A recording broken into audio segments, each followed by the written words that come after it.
After you've been a 911 operator for a while, you'll notice immediately that there will be repeat callers. Typically, it's people who are lonely and battling depression and have no one else in their lives to talk to. At first, I was always by the book and told these people they needed to talk to a professional therapist or something like that. I tried my best to not get too involved in whatever mess they were trying to clean up. I'm not sure why that changed with one caller, but maybe it was because I had gotten so used to his calls. His name was Gabe. He had a tendency to call on Thursdays. At first, he was always complaining about his neighbor, but then we found everything was fine and his neighbors were an elderly couple in their late 80s. Not exactly what would qualify as abusive partners, because even if they were physically violent to each other, I imagine they would wind up hurting themselves in the process. After that hazing, my boss told me that Gabe was a chronic depressive and usually had mood swings when his meds were low. Basically, a harmless, lonely guy that just needed a friend. I don't know why, but I thought I could be that friend. I know they say we're supposed to keep the line open for emergencies, and I would sometimes tell Gabe that I needed to go, but then he would always threaten that he might hurt himself, just to keep me on the line. The policy was that we weren't supposed to hang up unless we were positive it was a prank or that the person was not in any immediate harm. Our tech doesn't let us trace calls or anything fancy, and since he usually called when it was a slow night, I admit that I would pass the time just chatting. I just wish I had someone like you in my real life. If Jenny hadn't walked out on me, things would be so different, he said. He talked about his ex-girlfriend a lot. Have you talked with her recently? I asked. Sometimes he said yes, but today he said no. It's the same old song and dance. She says she loves me, and she says sometimes when you love something, you have to let it go.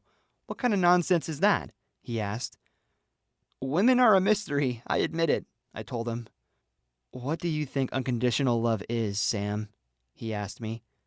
For some reason, the question caught me off guard.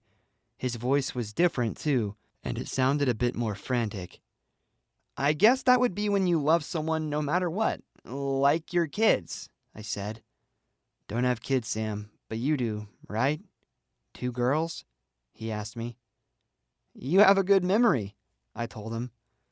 And you would do whatever you could for them, right? That would be real love? Gabe asked. These are strange questions, Gabe. It sounds like something is on your mind. Well, of course there's something on my mind. It's Jenny. And you know why she broke up with me?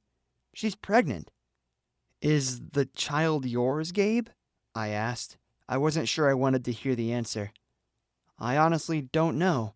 I'm sitting outside her house right now telling myself I should work up the courage and talk to her, he replied.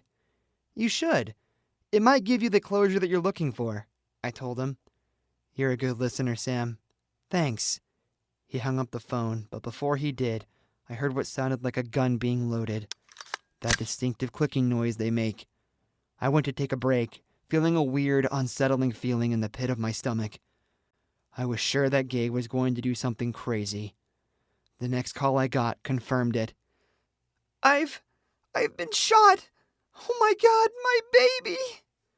The woman was frantic and trying not to hyperventilate. Then they dropped the phone. I could hear muffled breathing and the sound of gunfire. It was all I could do to not scream. A familiar voice came on the line. It wasn't mine, Sam. She cheated on me, and this is what she gets, he said. Despite the fact that I knew he had lost all sanity, I begged him to turn himself in. Funny thing is, I wanted kids. I just wasn't ready. I was scared. And this is the thanks I get for wanting to be patient, Gabe said. Gabe, you need to tell me where you are. I don't want you to hurt yourself, I said. I knew given his current state he might commit self-harm, or worse, off himself. Love is a lie. It's a cruel hoax that twists us up inside and spits us out when it's finished. He was spiraling. I was trying my best for my supervisor to check other calls and see if any neighbor heard the altercation. We needed their location fast. Then the worst thing in the world happened. My wife called. Babe, I'm at work, I said. We had made an arrangement before I got this job. She would only call if it was a real emergency. Someone has been shot in the apartment. I think the gunman is still here, she whispered. My eyes widened as I realized what was happening. Coincidence or fate had brought Gabe to the apartment where my family lived. Then it got worse. "Your family is here? The one you love so much?" Gabe whispered into the line. My heart sank as I realized in my panic I had forgotten to mute. "Cecilia, get out of the building! Hurry!" I shouted. I turned to my supervisor and gave them the address as I heard Gabe begin to go down a flight of stairs. "You talk so much about your family. I know that you love them, Sam. But I wonder how much they love you." His tone was unhinged, and I knew his shattered mind was seeing only more wanton violence. "Gabe, I will give you whatever you want. Do not hurt them," I told him. "I'm doing you a favor, Sam. They'll eventually break your heart anyway. Might as well get it over with now." Then I heard a gun go off, and this time, I did scream into the receiver. My supervisor pulled me from the call, and I ran to a trash can to vomit. The first responders got there about 10 minutes later. I didn't hear what happened until about an hour later. It was the longest, most brutal of my life. My family was safe, and no one was seriously injured. A bullet had grazed my wife's chest, but minor surgery fixed it. Gabe had disappeared. Police searched and searched, but found nothing to go on. I took a 2-week break from work to recover, and told my wife I might transfer to a different position. Then, the last night I worked as a dispatcher, Gabe called in. "It's been a while, Sam," he said. "You're a hard man to find," I told him. "I've been planning how to make sure I give you what you need, to really free you. So I waited until I was sure you were away from home. No idea how much you say you love your family. It's a lie, and you'll see that once they're gone." "You're spouting nonsense again. Turn yourself over to the police before things are beyond repair," I said. I was sweating and trying to get first responders to get to the apartment. "It won't matter if they come this time, Sam," he told me, almost reading my mind. "This time, we all go together." Then I heard the loudest, deafening explosion in my life. The bomb destroyed my apartment building, killing my wife and son. My daughter was at a friend's house. Gabe was on the ground floor, buried in the rubble. I have no idea if this evil could have been prevented, but I am done trying to figure out a way to stop the madness that seems to be spreading in the world. My only concern at the moment for me and my daughter is to heal, to be able to move on and find new ways to support myself. There are more Gabes in this world, though, and something tells me whoever took my place will one day get another call like this, and the cycle will repeat. Our town has been plagued by chaos. Worst of all, the killer will call 911 and let us dispatchers hear what happens as he takes the life from his victims. When we arrive, it's always too late. No survivors, and no evidence to suggest who it might be. My sister told me that at her church, attendance has gone up since 19 people have been killed. She's been a church worker herself for almost 33 years. "I ain't sure whether to thank the Lord or the devil," she joked. I told her not to worry, and that the police were on top of things, but honestly, I knew better. Everyone was scrambling, and no one was safe. Things got worse before they got better, because the killer became more attached to the idea of a servant of God. This led to what I was sure was their first big mistake when they decided to let us hear their voice. "What would you like us to call you?" I asked.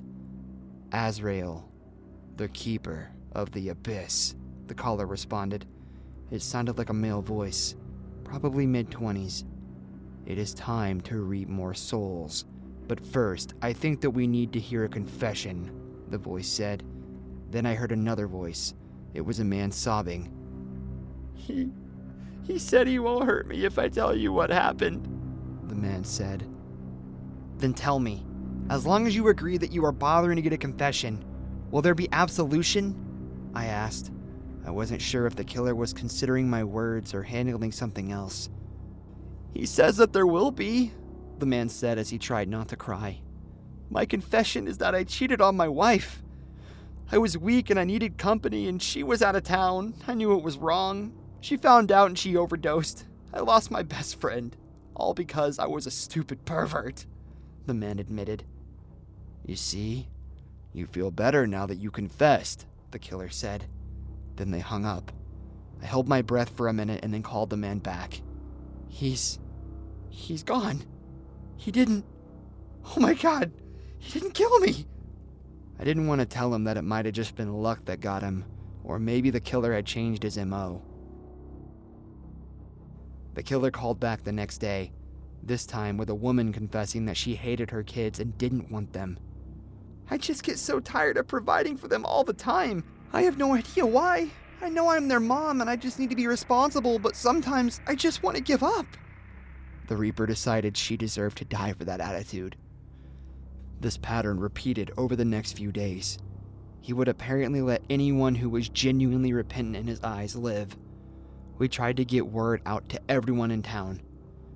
I know this sounds crazy, but if you have secrets and you aren't telling your loved ones, now is the time. It might save your life. Over the next few weeks, just like my sister had said before church attendance went up, people were trying their hardest to live good lives. "You know, this Reaper must be associated with the churches in this area, don't you think? After all, they seem to be aware of the private confessions. Should we look into the pastoral offices?" my supervisor suggested. We decided to be discreet and check them out without alerting the clergy. A few of them, we noticed, had prayer boxes, and I arranged to get one open where we found a few old letters stuffed. There were confessions in there as well, and it occurred to me this might be where the killer was able to locate his victims. I saw a few of them were torn open. I told my boss, and they agreed they would monitor that location when the killer called back. They sounded different from before, agitated. "You think you can stop God's will?" they asked. My ears were burning because I realized that they had been watching me from the church. "You must be worried we're getting close to catching you." "You must be confused if you think by locking me away that this will stop. It will never stop as long as people are sinning. And I can prove it to you. I will turn myself in." To my surprise, we were then greeted by a 6-foot-tall white man at our dispatch office. Tracy, my boss, got him to a holding cell. His name was Max, and he claimed responsibility for a few of the kills, but he also said there would be more. "This town is drowning in sin. The purge won't stop unless it's completely wiped away," Max said as we allowed him to speak. We started to get other calls that night. People were reporting that the Reaper was in their neighborhood. "I confessed at church. I was told by our pastor that everything was safe," one older gentleman said. I told my boss I wanted to speak with Max. Getting into the interrogation room, I told him I realized I was wrong about him. "You haven't been doing this alone. You have partners," I said. "The Lord works in mysterious ways," he said. "So you are saying that you will take the fall for this crime even though the real killers are still out there. Why?" "God has asked me to do this, and I must obey his commands," Max said succinctly. He refused to answer any further questions. He didn't ask for a lawyer either. Over the next week, things got better because of people actually trying to avoid the wrath of the Reaper. It was weird. I had a conversation with my sister about it and asked if God would really approve of this sort of fear. "They ain't sinning, so I guess the devil said he did the job for the good Lord this time," she laughed. "People have died, and your churches haven't done anything to help any of them. We can't help that we are sinful. It's going to happen to the best of us," I argued. I wasn't trying to have a theological debate, but it surprised me she didn't seem too concerned. "Either they will realize they need to obey, or the good Lord will do whatever needs to be done. Simple as that, boy," she snapped back. Her words troubled me as I went to confession that evening and told my own pastor how I felt. "These Reapers are ruling by fear. They claim to be doing it all for God, but I don't see how that's possible. I hate God if this is how he operates," I said. That night, as I was lying in bed, someone broke into my house. I heard them come in through the window downstairs, and I reached for a bat under my bed. "I wouldn't do that. It will only make things worse," a voice at the edge of my bed said. A masked woman was standing there holding a gun to me. "We heard your confession, James. It's time for your absolution," she said. "The pastors have been working with you?" I guessed. Then she passed me a bag. I opened it and saw that there were wads of cash inside, and a sick feeling overwhelmed me. I realized that none of this was about salvation. It wasn't who was repentant or not. All these people wanted was money, and if you couldn't pay, you were dead. "Times are tough for the house of God. Give your unholy belongings to the church, and no harm will come to you, she said, confirming her connection to the church. I don't have anything, I admitted, and then I made a devil's bargain.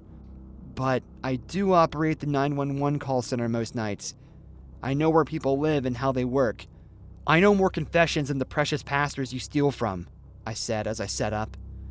I can get you what you need, from the people that deserve divine punishment, I told the masked woman. She liked that idea and knocked me unconscious before she disappeared. The next night at work, someone said I had a gift for me at my desk. It was another letter from that prayer box. Dear James, we look forward to working with you and fulfilling God's will. Don't disappoint us. I crumpled the letter up and tried to get to work, but I knew if I wanted to live, I would need to fulfill my end of the bargain. I put my headset on and got the first call. I recognized it as my sister's voice. She was complaining about some kids in her area, and I sighed in frustration. This line is for emergencies, I told her.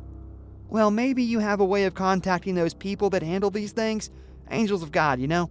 I know you hear from them from time to time, she said.